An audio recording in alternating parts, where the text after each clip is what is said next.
They're gonna kill the love of my life. Casey! If I don't go back to what I was doing. On February 24th. Our line of work is quite brutal and quite ruthless. How far would you go for love?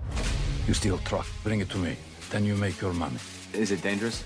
Of course it's dangerous! Nicholas Hoult, Felicity Jones, with Ben Kingsley and Anthony Hopkins. All this trouble, all this pain, for love. Collide. In theaters February 24th. Rated PG-13. May be inappropriate for children under 13. If you must blink, do it now.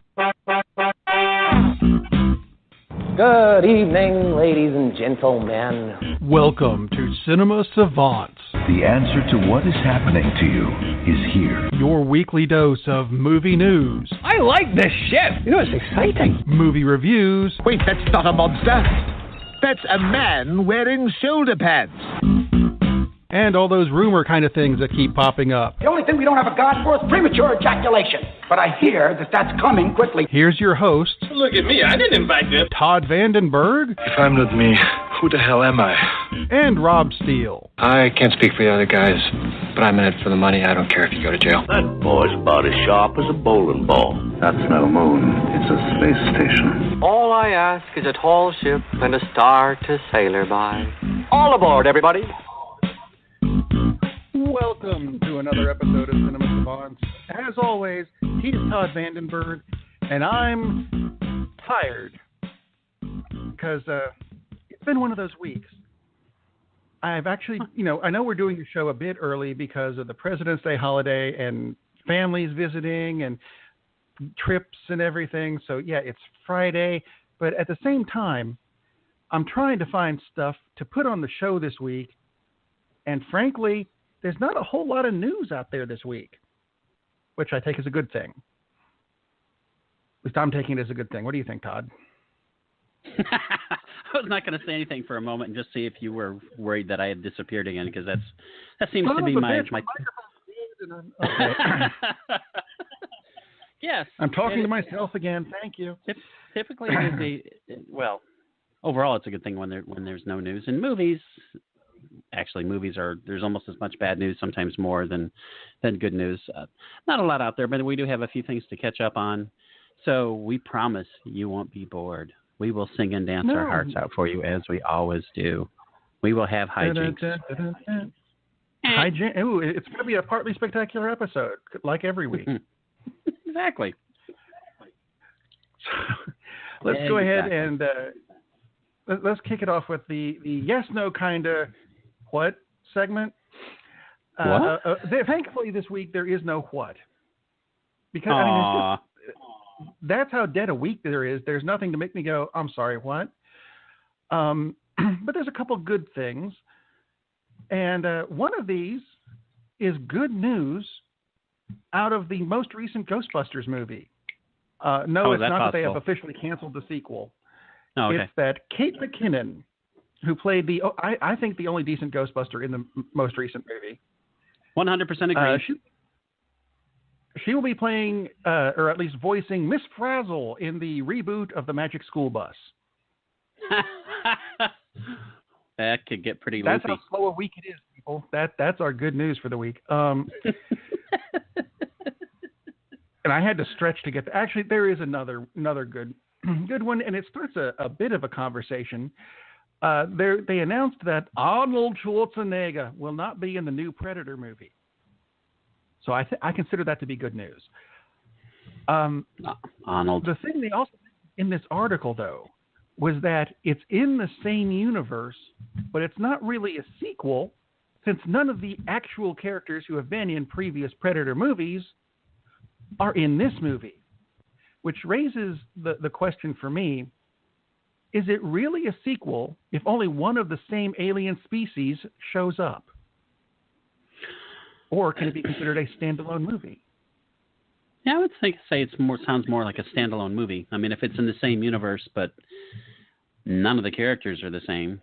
I mean, we know the Predator isn't the same because, spoiler alert, in the original Predator movie. Yeah, exactly. So that ain't going to happen. See, I think Predator 2 counted as a sequel because they referenced what happened in the first movie. Yeah. Arnold wasn't in it. The Predator was dead. Everybody else was dead, I think, except for the girly girl they rescued from the whatever. But she's not in it either. But then you have crazy psychotic blonde guy who's Gary. It's not Gary Sinise. I like Gary Sinise. He's actually a very nice guy. Busey. Yes. It kind of rhymes in my head. Came in and said, yes, Arnold went to a jungle and he found all this crazy stuff. It was weird, man. And all this stuff happened. So that would be a sequel as opposed to Predator, where, nothing is the same. They're on another planet altogether. So I think that could be a standalone movie and not technically a sequel. I agree. Which I thought that the Predators, it seems like there's been like 50 Predator movies at this point. Although I think there've only been, 5? If you include the Predator Alien mishmashes, which is really what they are. I like the one with Adrian Brody. It had an interesting spin to it. I mean, it wasn't great, didn't stand out, but it was fun. That's another one of those movies that everyone keeps, ragging on, but I liked it. I thought it was good. It wasn't hideous. I thought it was a lot better than Predator 2. Anyway. I don't know. I liked Predator 2. I thought that I did too. It was had the cast of Lethal Weapon. Did you notice that even the police captain was in the movie? It was everyone from Lethal Weapon except Mel, and they replaced Mel with Game Over Man from Aliens. Bill Paxton. That's the first crossover part. You know his name. Who is now the bad guy in the Training Day TV series, which we haven't even talked about. Which that seems like a really odd thing to make a series of Training Day. Awesome movie. I would like. How does that work? Where the lead character is just like one of the rottenest pieces of crap on the, Bill Paxton plays the bad guy, and who is the lead? I mean, I'm interested in seeing it, but almost as much for just how far do they go into making him a son of a bitch? Do they? I don't know. It can work if they decide to make a limited run thing. But I'm really not sure how this can work as an ongoing series. It doesn't make sense to me either. But then again, when they restarted Dragon Ball, actually it was almost 2 years ago now, even though they're just now starting to filter over in translated versions. They came out with 2 Dragon Ball movies in, I think it was like 2012 and 2013. And when they restarted this TV show, they took those 2 movies, and season 1, instead of it being an 88-minute movie, is a 13-episode retelling of the movie. Season 2, same concept, only I think it's like 9 episodes. So they just kind of expand on everything. But even then, you've got more story at the end of it because the Dragon Ball stuff can just keep going. I have no idea where Training Day would go. It's not like there's another movie for it to follow, Right. And they could just take the characters and go in a different tangent. I mean, that's one thing we never talked about the TV show Hannibal, which when I first heard they were doing that, and then we're talking about Hannibal Lecter, I thought, oh my God, that's just an awful effing idea. And effing stands for not effing. But when I finally got around to watching it, I thought it was terrific. It was brilliant. It was a prequel, which worked very well, and it spun off in it was kind of like a different universe kind of thing, but it still got to the point where it wound up where the film started. So that'll do. It was really, really well done. I was very surprised, but it made sense where it came. And maybe this Training Day, they're doing the same thing. Maybe it's just the basic premise of not such a great cop. Maybe it's not the same character. I'm just wondering how, if they end it where the movie starts, how exactly are they going to explain how Bill Paxton ends up looking like Denzel Washington? Good question. I'm just throwing that idea out. And I do like Bill Paxton a lot. Continuity? We don't need that. Duke, do you want to touch back on Arnold again? A movie that he is going to be in is called Aftermath. I saw a trailer for it. Looks pretty good. And Arnold is a little older these days, so he's kind of moving away from action films. And he did a zombie picture, came out in 2015 called Maggie. And basically just a straight drama. It wasn't even much of a zombie film. Yeah, 2015. And he plays the father of a girl who becomes a zombie. And it's just, and it's a serious film, and it's really well done.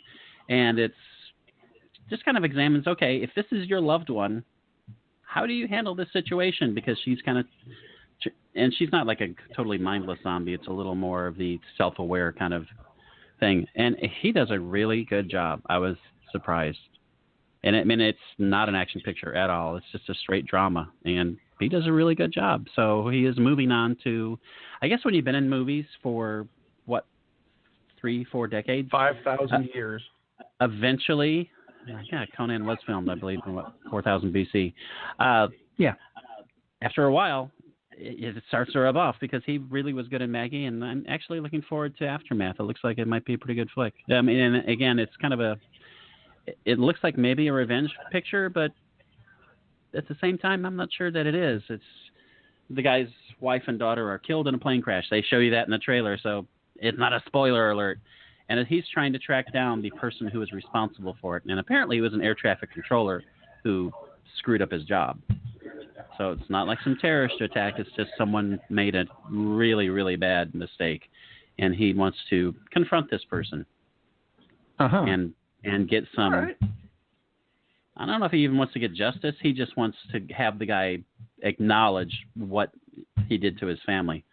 So it seems like a pretty cool movie.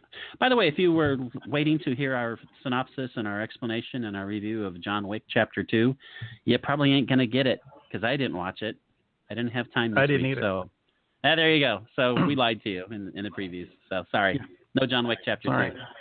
Everybody else says it's great, so you should go watch it. I can tell you Arnold is, I looked this up, he's 69 this year. Is it? Wow. Will be 70 this year. So did not realize that. I knew he was in the 60s. I didn't realize he was that close to 70. The man looks good for 70. And he doesn't really look like he's had work done. Not that much, anyway. Yeah, I mean, if he has, although it's reasonable. So he doesn't look like. Tell me this. The video game that he keeps pushing. Yeah. God. I actually tried playing that because download it for free and you can play it on your phone. So I did, and God, it's horrible. Is it really? It is the most it is boring. Because in the commercial, get to the chopper. The planes are going to attack you and you're going to explode. And none of that happens. You don't actually get to see that. Go attack them. You were successful. Well, but I want to see something. I'm not going to show you. You probably have to do a lot of in-app purchases to see those happy things. That's my guess. Yeah. And no, I'm not going to do it. No, it wasn't that fun to begin with. I'm putting it in the no category. With Yay! These other got a no category. There was a conversation this week between who was it? A guy named John Campea and some exec at Warner Brothers whose name I'm not going to try to. I had enough trouble with Campea. Excuse me, where he said that Ben Affleck, make no mistake, he wants out. He doesn't want to be Batman anymore. And you know what? That's wrong. Ben still wants to be Batman, still likes being Batman. Don't worry about it. Ben Affleck is Batman, so no. So there. Ha. The other no, and see, like I said, it's such a slow week that I'm throwing the Star Wars news into the no category. Disney has announced that there's going to be a Star Wars Force Friday 2. Because apparently there's one already scheduled. Now there's going to be one in September. So basically, there's going to be a sale on merchandise for a movie that still isn't going to be out for another 3 months. So, wow, hold me back. I just hope I can get my Captain Phantasma not actually in the plot of the next movie action figure. No, that was we don't need that. A wasted character, wasn't it? Absolutely. I mean, they built it up, and she had, half a line?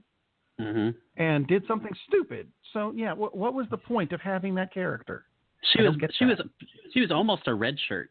That's how crappy that role was, and they really hyped it. And it's like, really? Maybe it's. But she's the first female stormtrooper that we see, so her armor is sparkly. So she's not really a red shirt; she's a sparkly shirt. Yeah, she's a sparkly shirt.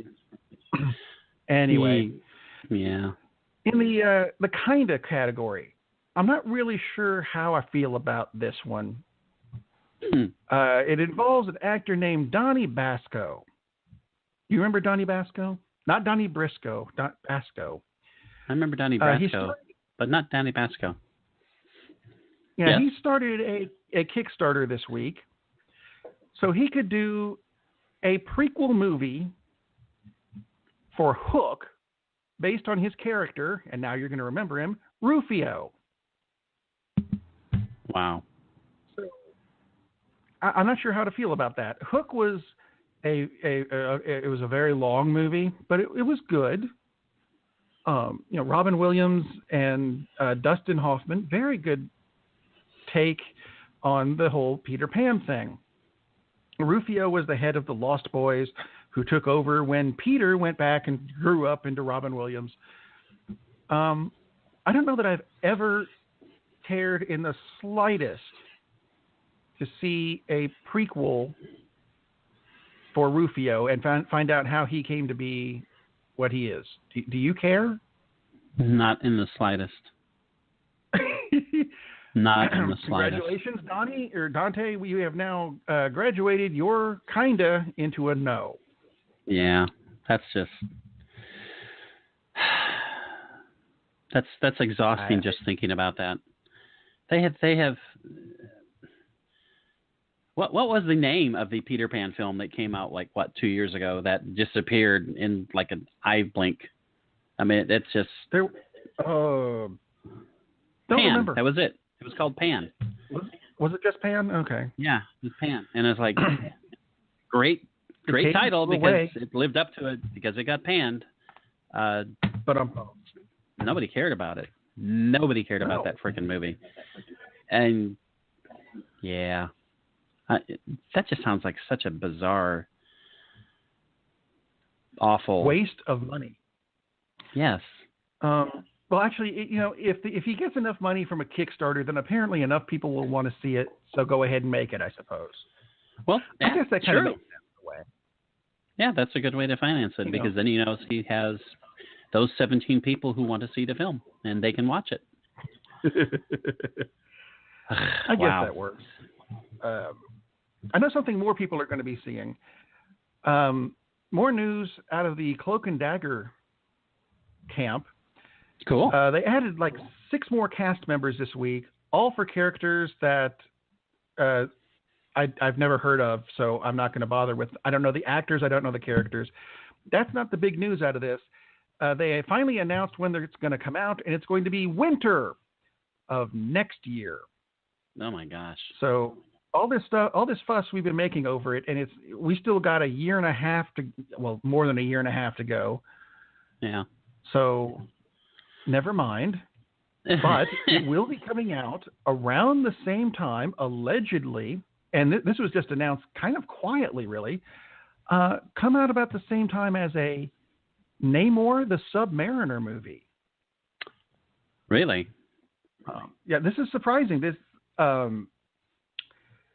They've decided to make a Submariner movie. If you don't know the Submariner, think Aquaman, only put him in the Marvel universe. And I'll get to the differences in just a minute because I don't get that. They're supposed to start filming it in Hawaii sometime. They don't have a specific date. They have said soon. And for everyone who thinks, but Namor is actually a mutant and Fox owns the right to using the term mutants in Marvel films. Well, the idea is they're going to change him to being an Inhuman, which the Marvel still owns. Right. So easy fix. That's what they've done with a lot of things, so that's not an issue. I had not heard that. Have they cast the role or? No.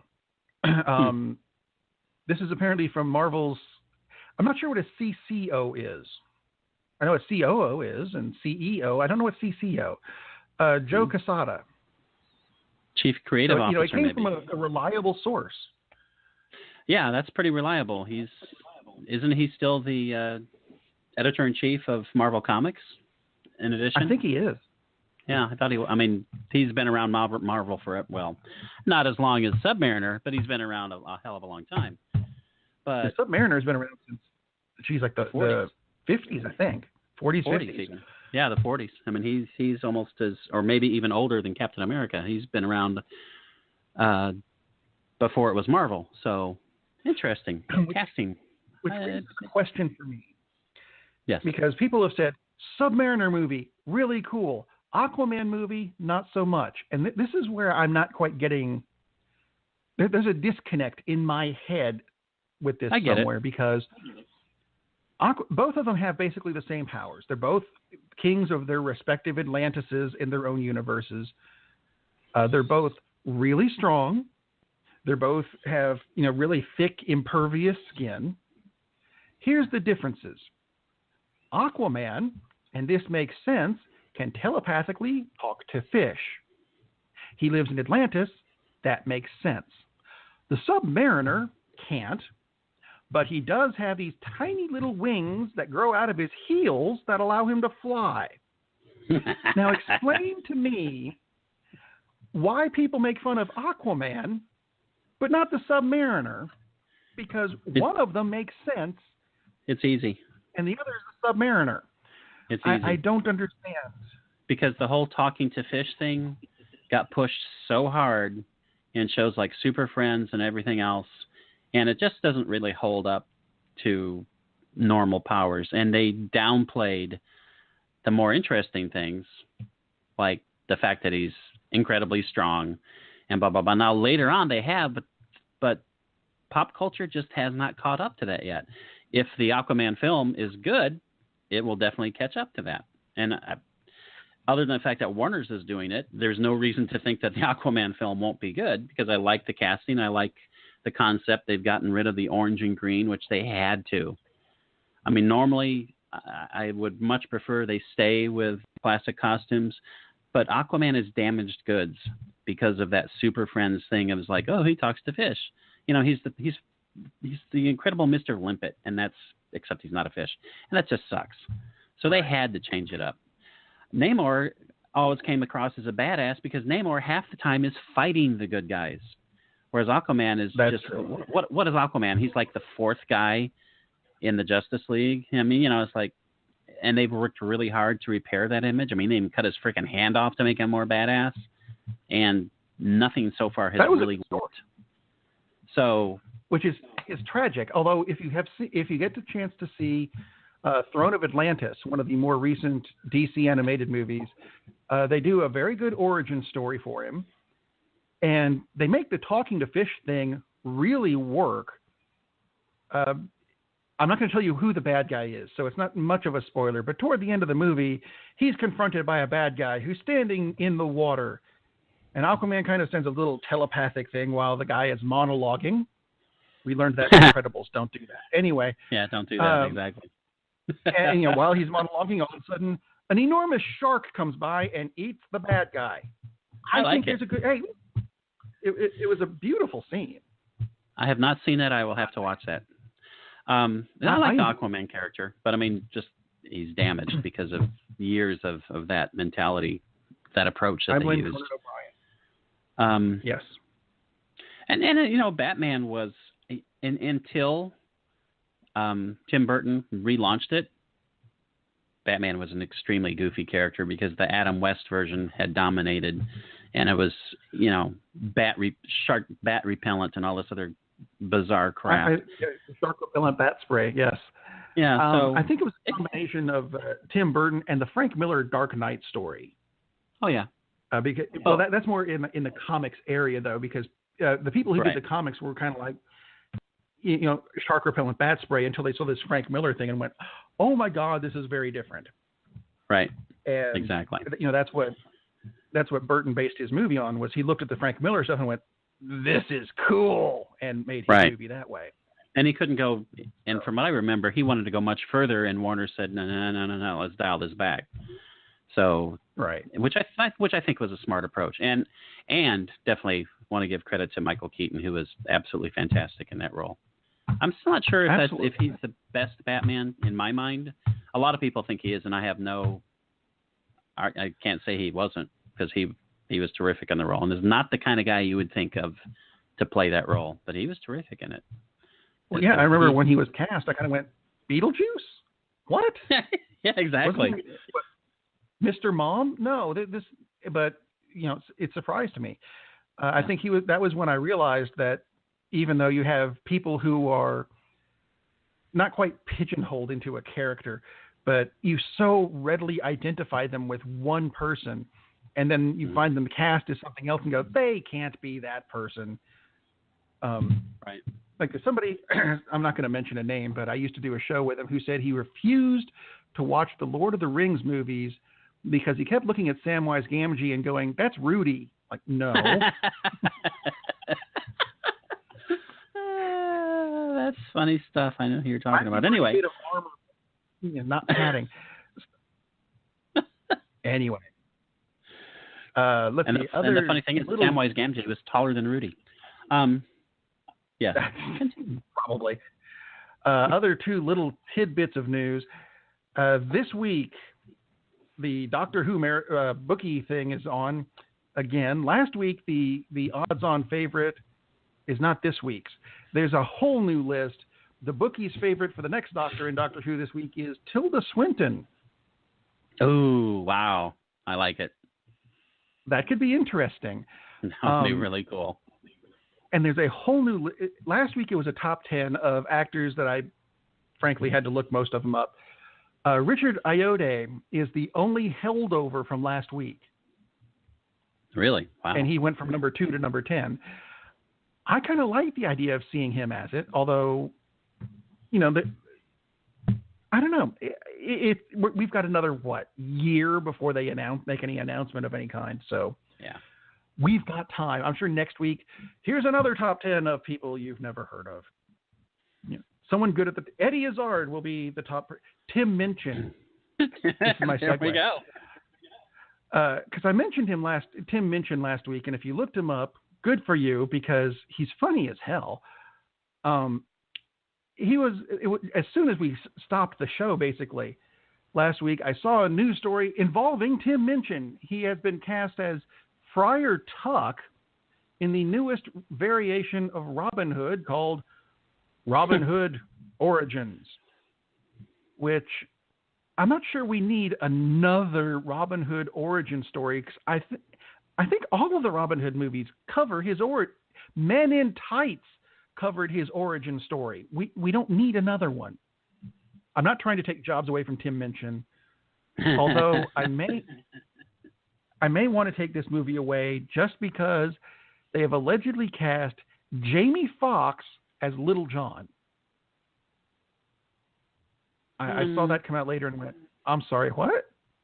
No, that and it's not because he's black. It doesn't work for me. Does that work for you? It can, but it doesn't. The whole concept doesn't work for me. I don't want to see another damn Robin Hood movie. I've got Robin and Marion on my DVR, so I'm fine. I don't need to watch another one. My other thing, the name Little John was ironic because Little John, not little, right? Big dude. Go watch Prince of Thieves. I think they cast him perfectly in that. Jamie Foxx is 5'9". Maybe they're going to. I'm taller than he is. And cast me as Little John. It might work. Just get short people. Kiefer Sutherland. There we go. Kiefer Sutherland is Robin Hood. We can keep Tim Minchin as Friar Tuck. He's short too. And I'll play Little John because I'll be taller than them. We'll get Tom Cruise to be in the movie as the Sheriff of Nottingham. And I don't know, Warwick Davis as there you go. Somebody.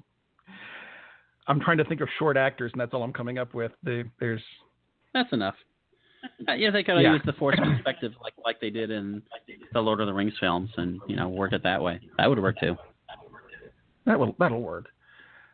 And seriously, Tom Cruise. I've been looking. Tom Cruise could be in it too. Forgot. Yeah, the Sheriff of Nottingham. Make him a bad guy just to annoy him, I guess. There hasn't been any more news this week there has, but it's movies I look at and go, I can't bring myself to care about it. So I kind of blow it off. Nothing else to get excited about this week unless you play Pokemon Go. And what happened with Pokemon Go this week?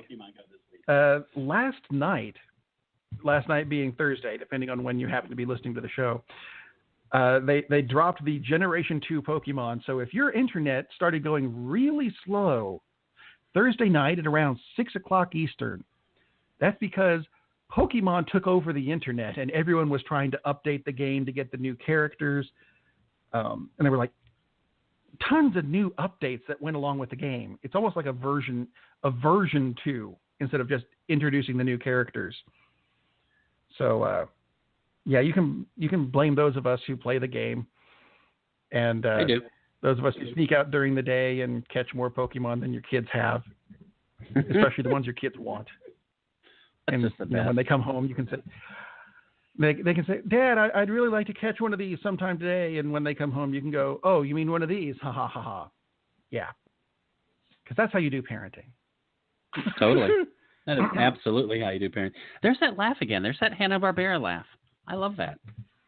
Oh, well, thank you. Every once in a while, it just pops up, and it's like, I get that little, like I'm watching Wally Gator again. I was like, it's the best part of the show. Okay.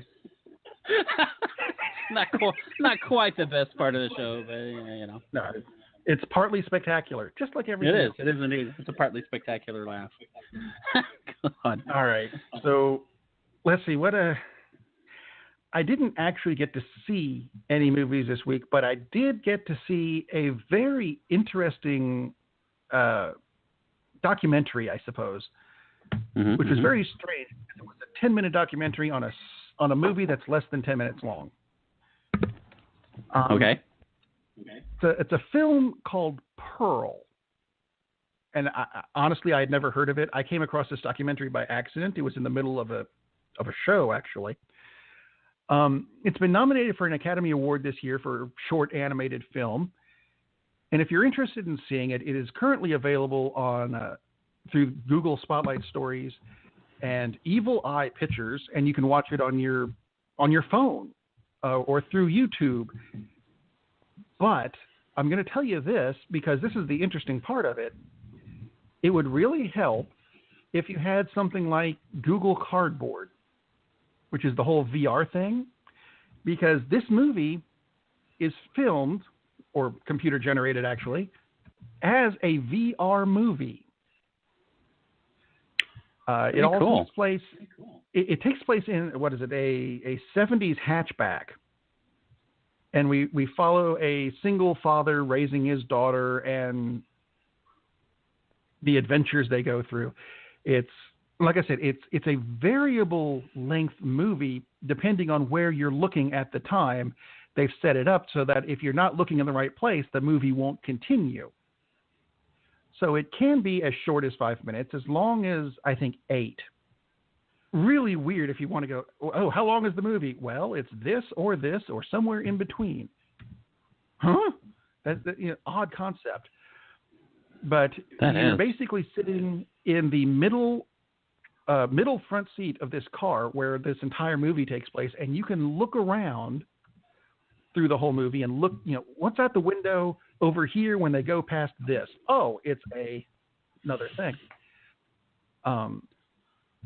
It's just, and they also do the family is musical, so there's a lot of instrument playing and stuff, and they recorded it with 3D sound.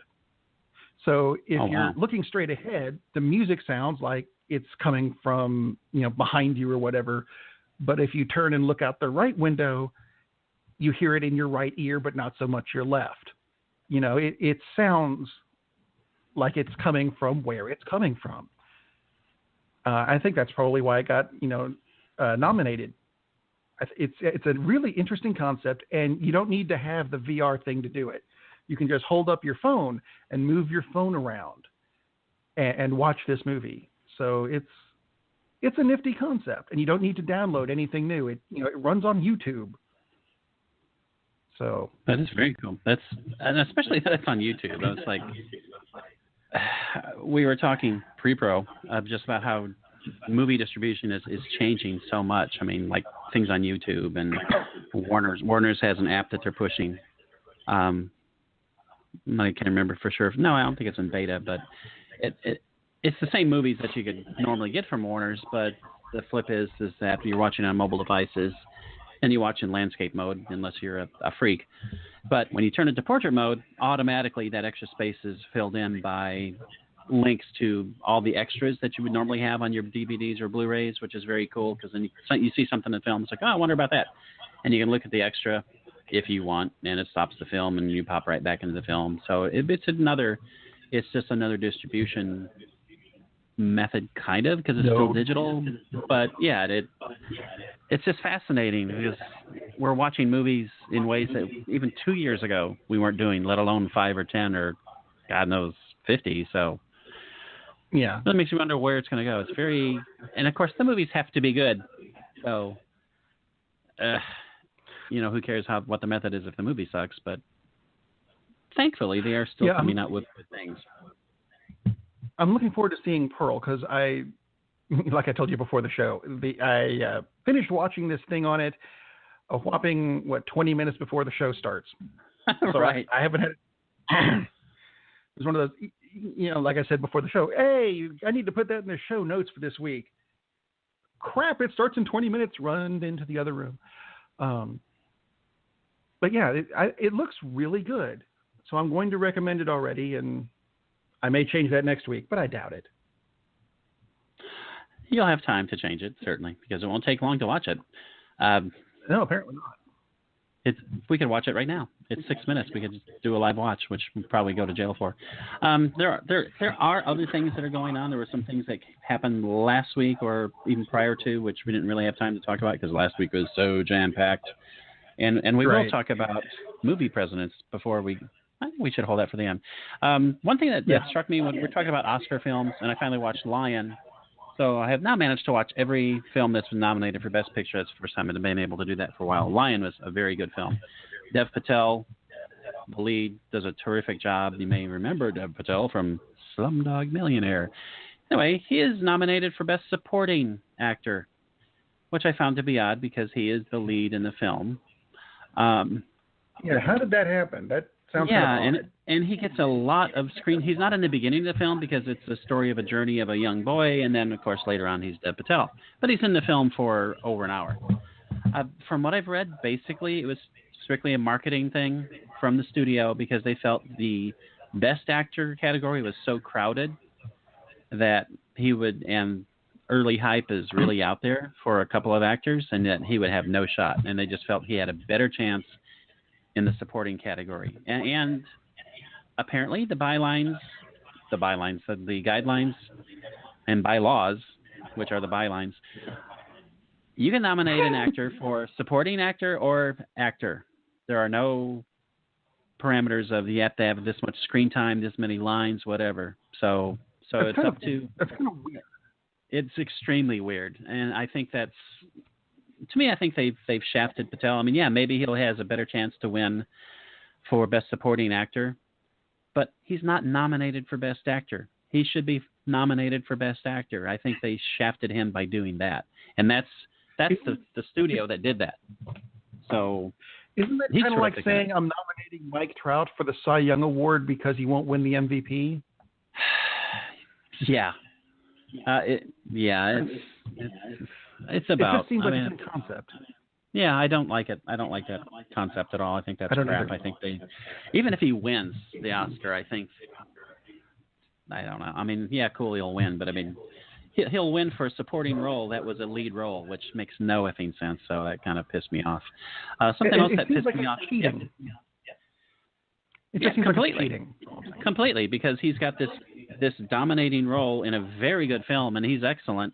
And he's competing against people who have 15 or 20 minutes in their films, and they are supporting roles. This is the lead role. So, yeah, that's pretty effed up. Something else that I was not a fan of. I finally decided to give Supergirl, the Supergirl TV show, a shot because a lot of people have said, "Oh, it's really good. You should watch it." And I've seen The Flash, and The Flash is decent. I've caught a little bit of Arrow. It's decent. I'm not sold on either one, but they're not bad. So I just happened to flip it on because I was flipping through channels, so I didn't start at the beginning. And I don't have to. I don't have to at all. No. Because they're in a fight scene with whatever random ass villain, and they finally figure, Martian Manhunter was involved, and they're looking for a white Martian who is a spy, and he's come down to wreak havoc. So they're trying to figure out, and Martians, of course, are not particularly partial to fire. Fire doesn't do well with Martians. So, which is weird. Yeah, which is a weird thing. But they've held it over. That was set up in the DC universe like decades ago. Oh yeah. Not sure and why. They've fixed it where it's not like the Manhunter's like you flip a match at him and he runs away and hides. It harms him, but it's not like he actually absolutely shuts down, which is how it used to be. Anyway, so they reveal the Martian because they're just putting people's hands over a flame, like high enough it's not going to burn you, but you would react. And so the white Martian was like, okay, I'm not going to do this. So then the white Martian gets this thing, which is basically like a Bunsen burner. It's not a frickin' flamethrower. It's like a Bunsen burner. And he's waving it around at people, and Supergirl ducks. And that's when I turned it off. It's Supergirl. And Supergirl can't handle a Bunsen burner. I was like, okay, I don't need to watch this show anymore. I was like, oh my God. Just, really? Your writing staff is that freaking pathetic? You cannot figure out a better way to work that situation? Her duck from a... Oh my God. Well, it kind of goes back to the oldie Superman show where we're going to shoot the gun at you, bang, bang, bang, and he stands there with his hands on his hips as the bullets fly off. And then, I've run out of bullets, I'm going to throw the gun, and he ducks. And you go... And he ducks, exactly. And that's the problem, because that was stupid, but that was also like 1954. That's true. You probably should have figured something out in the interim of those ongoing 6 decades. So, holy shit. It was probably an actress reaction. And... the showrunners and producers and directors are so crappy they couldn't figure out that doesn't work. It's and like I said, I don't ever have to watch it again, so it saves me a lot of time because there are a lot of good shows out there. So I don't have to worry about watching Supergirl where Supergirl ducks. It's like, oh my God, what a piece of garbage. Until they do the Supergirl Flash crossover again, where it's coming. It's the musical episode. Oh God.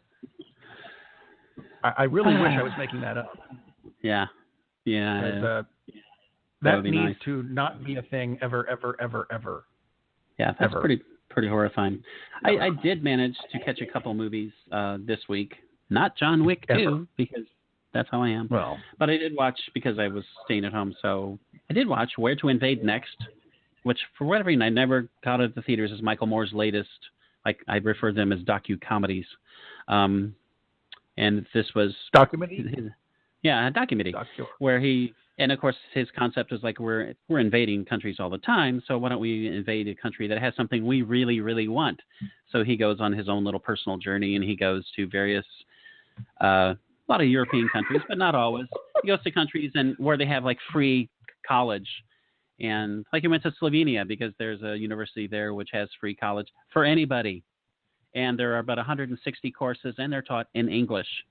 So no reason to pay any money for your college degree. Just go to Slovenia and get your degree, because there's 160 courses taught in English. And free health care, and, and all these things. It was very funny, but it was also scary how so many countries managed to do things right. And here we are. And, of course, that was the whole point of the film. So it's a very good film. It is quite funny. If you are a Trump follower, I think it's still a good idea to watch the film, because maybe you will realize that, oh, look, Because the big problem is with that concept is when people say, oh, yeah, well, look what their taxes are. It's like, guess what? If college is free and medicine is free, you don't need a huge take-home salary because you're paying for it one way or the other. Yeah. Like, who cares? Okay, your tax load is 20%, but you got to pay, gee, well, what are you spending to pay your kids to school? $60,000 if you're lucky for their degree? Yeah. And what are you paying for health care? And what are you paying for retirement? And it just goes on and on and on and on. And it's like, I'm perfectly fine if our tax rate, if 40% of my money was gone in taxes, if college was free and medicine was free. And it's all disposable income at that point. It's like, wake the hell up. Anyway, it's a very good film, and coming up on the next Whaaat show. Worth watching. Yeah, no kidding. So let's invade Canada because they have a much cooler prime minister than we do. Oh my God, much cooler leader. And it was funny because then he would plant an American flag and claim that country for America because he liked their idea and he was going to steal it. It was.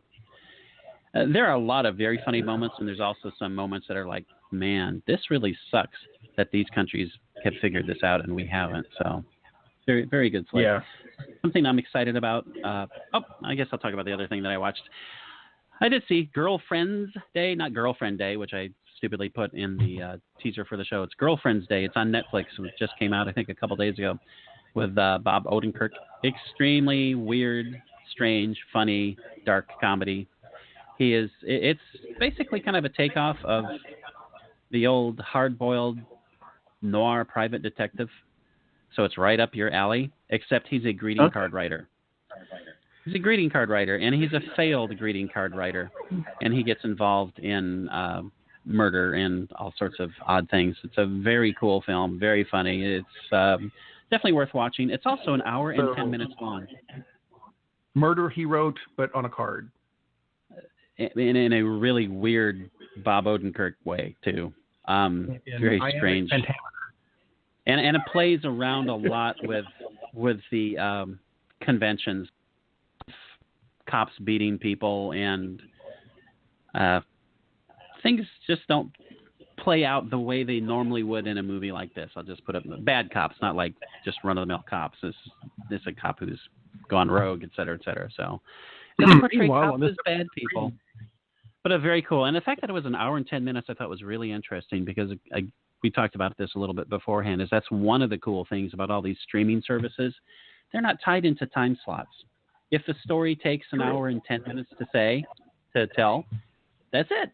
It's a 70-minute story. They don't have to pad it out so it'll fit in the 2-hour time slot, and then you take away the 40-odd minutes for the commercials that are going to be in it. So they don't have to make a 100-minute movie. They can make a 70-minute movie if that's what the story is. And we're seeing that more and more. I mean, Walking Dead, they've had some hour-and-a-half episodes. I think they actually had like an hour and 15-minute episode.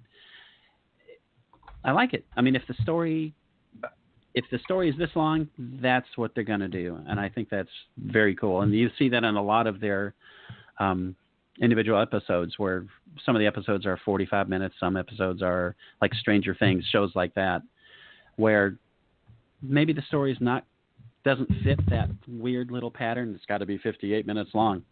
Hey, if there's 52 minutes of story, that's how long it is. If there's 47 minutes, if there's an hour and 10 minutes, I think that's very, very cool. And that's kind of an overlooked bonus to streaming, is that we get tighter, more well-told stories now. I think that's a big bonus. Unless, of course, it's the latest Adam Sandler movie on Netflix, in which case, who cares how long it is, because I ain't going to watch it. Right. Well, if it's a new Adam Sandler movie, I can tell you one thing about it already. It's too long. That's true. And that's a lot of the things that Netflix is doing and Amazon is doing. They're doing some great original programming, a lot of it. But the downside is Adam Sandler. So I wonder how many movies. He's got a 6-movie deal. I wonder how. I think he's up to.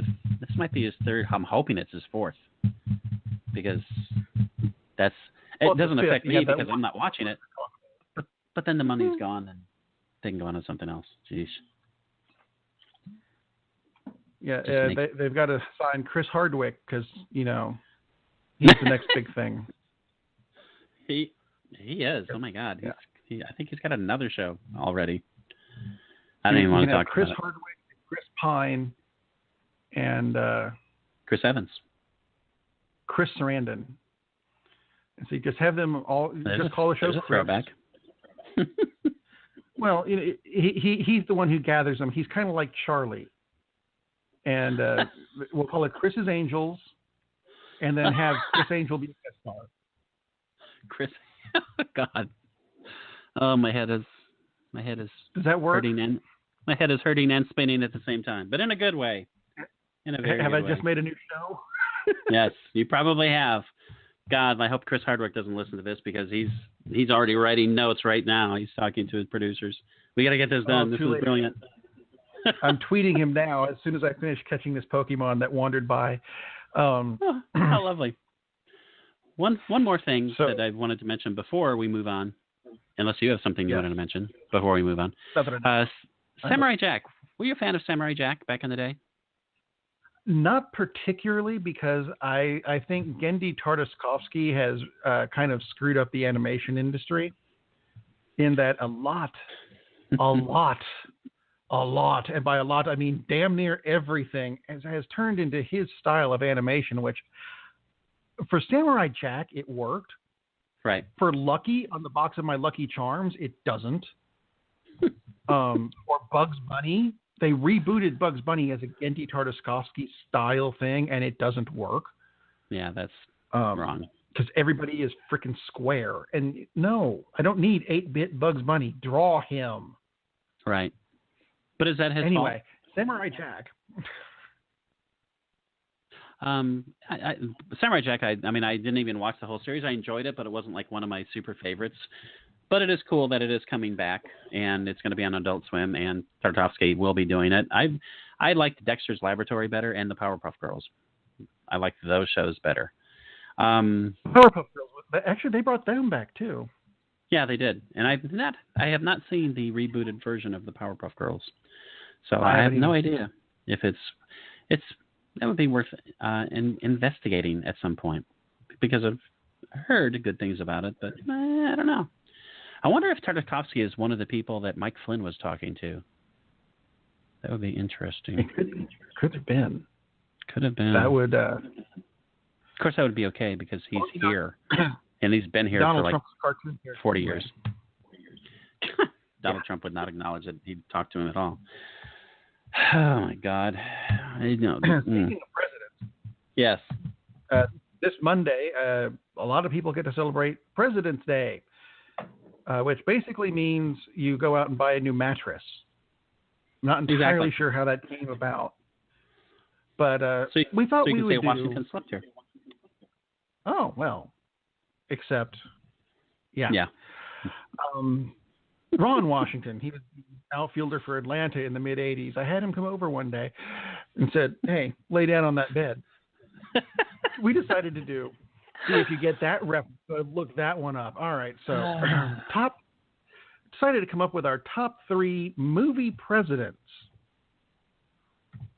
And I have no idea exactly where this is going. Number 3 for me was from a movie that we liked the original, not so much the sequel, and unfortunately he was in both. Bill Pullman from Independence Day. If you just count the original Independence Day. Very good, good leader, made a great speech at the end, brought the entire planet together under one global, kind of a global strike force against the aliens, which was a great thing. Not something we'd see in the real world today because we can't even get people to, I switched shows, didn't I? So Bill Pullman, great American president. Unfortunately, he's fictional. And I would actually include him from Independence Day regurgitation in a sense, because he's one of the 2 only good things in that film. He's not as good as he was in Independence Day because the film sucks, but his performance is very good in that too. Yeah, and actually he's my number 3 as well. Bill Pullman in Independence Day because it's a great speech, and Bill Pullman, he is, typically he's more of a comic actor, and did a terrific job. He's very convincing. Unless you watch Torchwood. But... he's very convincing, and he possesses that enough of that indefinable quality of what is presidential. He pulls it off. He's very believable as a president who kind of becomes an action hero, but he's a pilot and he's flying a plane, so it works. Yeah, absolutely. Bill Pullman was very inspirational and great in Independence Day. I agree. That was also my number 3. Number 2 on my end, Harrison Ford from Air Force One.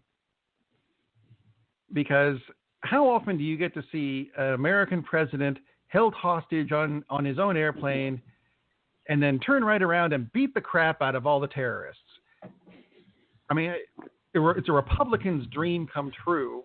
But it was a fun movie, and I think it worked. And I'm sure there's other American presidents that could have made the list, but I like Harrison Ford, so he's on mine. There we go. It is. It's a very fun movie. It's a cool movie. One of the things, it just works because, again, it somehow manages to, and by the way, he's not on my list, but it does work because they managed to make it believable somehow, which is, that's really stretching it for a president to do what he does, but it works. It made it work. Wolfgang Peterson directed. It's a really good flick. If it wasn't Harrison Ford, I don't think it would have worked. Maybe a few other people, maybe, but not many. That's for sure. Right. And it's a great role, and he's good. Again, he's not my number 2. My number 2, I went a little bit on a different tack on this one, is Jack Nicholson in Mars Attacks. He's so over the top and so goofy, and of course he has 3 roles in the movie, but I can see certain presidents reacting the way he does in a lot of the situations. And the movie is stupid, but I really enjoy the movie because it's so goofy and over the top and nuts. And Nicholson is great. And I think of his 3 roles, I think that is his best performance when as playing the president in Mars Attacks. Just constantly on the run from the Martians, who were based on Topps trading cards. So, yeah, I guess sometimes movies can be based on really crappy ideas and turn out to be good. At least that one was good for me. So, yeah, I really like Jack Nicholson in that. Let's see, for my next one, I went to the absolutely, almost completely opposite of where we've gone with, I guess, all 4 so far. And this could have been on our Valentine's chick flick list last week. Michael Douglas as President Andrew Shepard from the movie The American President. Yep. It was a movie about actually being the president of the United States during a re-election campaign where we've got to deal with Richard Dreyfuss as Senator Bob Rumson, who is John McCain, basically, running against Michael Douglas, who is a single father president because his wife apparently died before the movie started, raising his daughter by himself in the White House. And he falls for Annette Bening, who plays Sydney Ellen Wade, who's a PR person. There's a lot of politics in the movie, but you know what? At the end of the movie, Michael Douglas does something that I would love to see a president with a brain do, and that's stand up and, call out his critics and go, look, no, we're doing it like this. And if you don't like it, come get in my face and leave my girlfriend alone. It was a really good, speech, and it was a good characterization through the whole thing. It's a great Rob Reiner movie. Came out in, 95. And, if you get the opportunity this weekend, this is a good American president movie to watch. And I agree. And Rob Reiner is definitely an underrated, underappreciated director. Sure, he is. He's done some great movies. Well, Meathead. And no one ever thinks of Rob Reiner as like, oh, that guy does some really good work, and he does. My number one, and I veered far away from the Mars Attacks thing. I went quite serious on this one.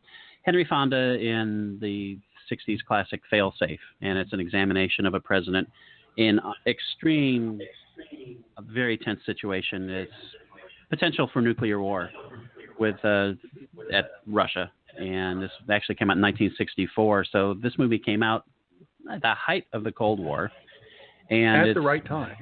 Yeah, at the right time, and it's very tense and very grim, and it shows how the president needs to be someone who is thoughtful and doesn't overreact and is willing to gamble a little bit, but in the right way. He's willing to gamble on the decency of people instead of just the automatic knee-jerk reactions. Larry Hagman plays the in his interpreter, and Larry Hagman, which you never think of Larry Hagman as being in serious films. It's either he's J.R. or he's in I Dream of Jeannie. J.R. Ewing. Yeah. But he's very good in this film. But Fonda is, of course, he was a tremendous actor, and he's so good in this movie. I mean, it's not like a acting school, film school for this is how you act. This is how a president should act. So it would be nice if certain people who don't like to read but like to watch a lot of stuff maybe would watch that and maybe take some lessons. From several of the presidents that we mentioned, not Jack Nicholson so much, but the others, yes. Right. It's, again, there's a quality to being presidential, and all of them except for Jack in that film absolutely have it. And part of it is just being thoughtful and being smart and considering things instead of just being an asshole. So there you go. Yeah. Exactly. And on the next episode of the Whaaat Show, there will be more to talk about. Oh my gosh! Wow. Yeah, maybe I'll talk about that out here press conference. No, next. If you don't know the Whaaat Show, it's another podcast I do. I've been told it's a liberal take on the news. Yeah, whatever. I take a lot of liberties. No, I don't. I just tell things on the show that I point out stupidity. That's my job on it. There you go. And I've decided my next show, which it's an irregularly scheduled program, I'm going to not mention Donald Trump, which means cool. I'm going to be working a bit harder on this one to find other things because he's so dominant in the news and the everything by comparison doesn't look as stupid. Which quite true. Which so yeah, there's that. There is that indeed. What else? What other shows do you have coming up this week on Ye Happy Hour Network? Perhaps there will be a baseball beer barbecue coming up, not tomorrow, but the following week. We will see if that happens. But that is in the talks, in the works.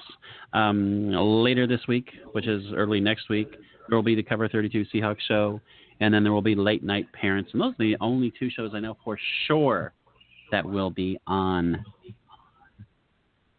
the network. See, next week I've got another episode of 2 Pages of Mystery.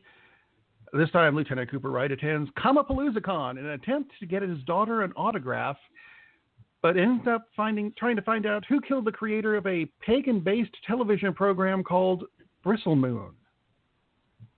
So it's a fun show. It comes out Wednesday. I'm having a lot of fun writing these. I was trying not to laugh at Bristle Moon. I don't know why I was trying not to laugh, but I came across that name by accident and went, that works for like a pagan-based TV show. It totally does. It was one of those. This show is copyright. 2 words ended up in the same place. On the show. Or the property. of Rob Steele. You cannot make this your own show, Chris Hardwick. You cannot make this your own show. Unless you buy us, at which point, Bristol Moon is Rob's. I can be bought. Not yours. Well, yeah. I mean, that's been established. But anyway, I think we're done. Are we done? I think we're done, and 3 more Pokemon have just popped up. So, yeah, I'm occupied. That's all. Good night, everybody. Ariel! Oopa! Ride! Do you think they will let me live in Montana? I was thinking of the immortal words of Socrates, who said, I drank what? Man, we have a weird job. It's shameful, but it's a living. Darn, that's the end.